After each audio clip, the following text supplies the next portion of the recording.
안녕하세요. 핵심만입니다. 국민의힘 당대표 후보 TV토론 중 건국일 동성결혼 차별금지법 초등학생 시험의 부활 한일 FTA 체결 여부 한미방 위비 분담 질문에 국민의힘 당대표 여론조사 1위를 달리고 있는 한동훈 후보의 생각을 들어보겠습니다. 대한민국 건국일은 언제입니까? 이렇게 하시네요. 예. 저는 대한민국이 우리 재헌의회가 출범하면서 건국됐다고 생각합니다. 그러면은 1940 몇 년이지? 말씀하시죠. 예, 저는 이런 식의 아니 뭐 제가 퀴즈를 내려는 건 전혀 아닙니다. 퀴즈를 내고 계시잖아요. 예. 퀴즈를 내려는 뜻은 아니고요. 예. 저는 그 재헌국회 또 대한민국 건국의 시점을 잡아주신 것에 대해서 감사드립니다. 그러니까 그 점에 대해서는 많은 당원들이 동의를 하실 거라고 보고요. 다음 두 번째 질문입니다. 사회적으로 좀 뜨거운 이슈일 수 있는데요. 동성혼 합법화 어떻게 생각하십니까? 저는 이 차별은 있어서는 안 된다고 생각해요. 다만 법제로서 어떤 가족 제도를 편입시키는 것은 여러 가지 권리 의무를 복잡하게 만들고 기존의 관계에 영향을 미칩니다. 저는 현 단계에서는 동성혼은 법제화해서는 안 된다는 입장입니다. 그러면 어느 단계에서는 할 수 있다는 겁니까? 세상은 변하고 세상의 단계에 있어서는 예전에도 미국도 안 그러다 인용됐죠. 이건 어떤 철학의 문제가 아니라 제도의 문제입니다. 현 단계에서는 할 수 없다 해서는 안 된다는 입장을 분명히 해둡니다. 예, 좋습니다. 저는 단호히 반대합니다.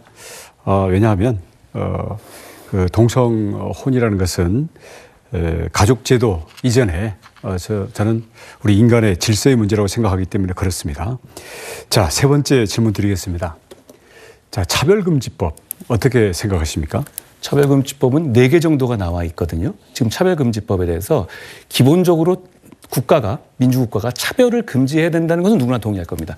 그렇지만 그 규정을 보면 인권위의 과도한 권한을 인정하고 있고 권리 의무를 부과하고 있고 형사처벌 규정을 만들고 있습니다. 그 법은 현재로서 통과돼서는 안 됩니다.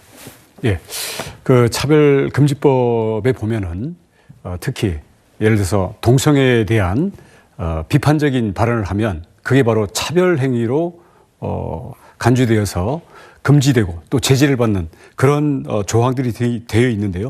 이런 점에 대해서는 반대하시는 건가요? 제가 말씀드렸잖아요. 그게 권리 의무를 부과시키고 과태료라든가 형사처벌로 이어지는 관계가 된다면 안 된다라는 겁니다. 형사처벌까지 아니고 그걸 민사 손해배상할 수 있게 되는 건 찬성하십니까? 민사 손해배상도 그것도 맞지 않습니다. 왜냐하면 그 과정에서 그 기관이라든가 회사 같은 데다 의무를 부과하거든요. 지금 우리는 그래서는 안 된다고 생각합니다. 다만 차별을 금지해야 된다. 예를 들어서 어떤 성적 지향 때문에 차별을 받고 공격받는 것을 막아야 한다. 그건 당연히 국가가 해야 할 일입니다. 예, 저는 이 차별금지법에 있는 뭐 동성애든 또 여러 가지 이유에 대해서 비판하는 그러한 자유를 차별행위라는 이유로 금지시키는 것은 우리 자유민주주의의 아주 기본인 표현의 자유를 근본적으로 침해하는 것이기 때문에 이런 법은 절대로 통과돼서는 안 된다고 생각합니다. 다음 질문 드리겠습니다. 이 초등학생들이 시험을 보는 것에 대해서 어떻게 생각하십니까? 시험 보는 것 자체는 교육의 방편이라고 생각합니다. 그걸 일률적으로 금지할 문제는 아니라고 생각해요. 네, 지금 초등학생들이 시험을 안 보고 있는 건 알고 계시죠? 예. 어떤 문제가 있나요? 학력이라는 것이 아무래도 자유를 완전히 부과하는 건 좋은데요. 학력이라는 것이 특히 어릴 때는 여러 가지 이 반복 학습이라든가 이런 그 동기부여를 좀 해줄 필요가 있다고 생각해요. 다만 시험을 안 보는 이 제도 자체도 여러 가지 고민 끝에 나온 겁니다. 잘 조화롭게 해석해야 한다고 생각합니다. 예전처럼 시험을 계속 몇 달 만에 한 번씩 보고 이 시스템으로 돌아가자는 뜻은 원 후보님도 아니실 것 같아요. 지금 초등학교에서 시험을 안 보기 때문에 부모들이 자녀의 과연 어떤지를 학습 상태가 어떤지를 알 수가 없습니다. 그러다 보니까 시험을 봐주는 학원으로 또는 국제학교 이런 경우로 오히려 부담이 가고 있다. 그래서 앞으로는 시험을 여러 가지 AI 튜터 같은 것도 활용할 수 있고 하니까 이런 점들에 대해서는 우리 부모들의 그 경쟁을 없앰으로써 그냥 스트레스를 안 준다. 이러한 소극적이고 사회주의적인 방식이 아니라 각 개인의 상태를 정확히 평가하면서 개인들이 선택할 수 있도록 그 기반을 제공해 주는 것이 오히려 더 공정한 것이라는 점에서 저는 필요하다고 생각합니다. 시험을 다음 개인이 질문 선택하게 한다는 드릴게요. 얘기인가요? 제 질문입니다. 탈세계화 아실 텐데요. 우리나라의 대응은 어떻게 해야 된다고 생각하십니까? 세계화에 대해서는 여러 가지 관점이 있을 수 있습니다. 하나의 관점으로 탈세계화에 찬성해야 된다, 반대해야 된다 이렇게 얘기할 문제는 아니라고 생각해요. 너무 질문 자체가 일도양단식인 것 같아요. 자, 그러면 저는 뭐 그런 챗 GPT와 같은 대답을 바라는 건 아니고요. 이와 관련해서 구체적으로 몇 개 찝어보겠습니다. 자, 탈세계에 대한 세계화에 대한 대응과 관련해서 한국과 일본 간의 FTA 해야 됩니까? 안 해야 됩니까? 저는 필요하다고 생각합니다. 필요하다고 생각하십니까?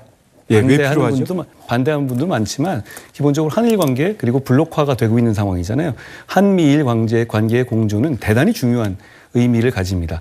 굳이 군사적인 문제, 어떤 세계 전략상의 문제를 떠나서 경제 블록상에서도 굉장히 중요한 의미를 가지기 때문에 좋습니다. 저는 저와 생각이 일치하니까 아주 고맙습니다. FTA를 체결해야 한다라고 생각합니다. 다음 질문입니다. 자, 트럼프 당선 가능성이 높아져 있는데요. 자, 방위비 분담금 어떻게 해야 됩니까? 방위비 분담금 문제는 지속적으로 미국과 제기되고 있죠. 그리고 올해 아마 11월 정도면 이 새 미국 정부 출범 전에 어느 정도 완결이 될 겁니다. 그런데 그 문제에 대해서 저희가 정치권 차원에서 너무 정치적인 입장을 내세우게 됐었을 때 혼선이 있을 수 있습니다. 방위비 문제는 또 게다가 우리의 핵 무장과도 연관돼 있는 겁니다. 특히 트럼프 행정부가 들어올 때 주도권 시간이니까요. 저는 그 문제에 대해서 이렇게 생각합니다. 우리는 더 이상 개발도상국이거나 아니면 과거에 그냥 가난하던 나라가 아닙니다. 그리고 세계 안보에 대해서도 저희의 부만큼 우리 국가의 위상만큼 기여를 해야 되고요.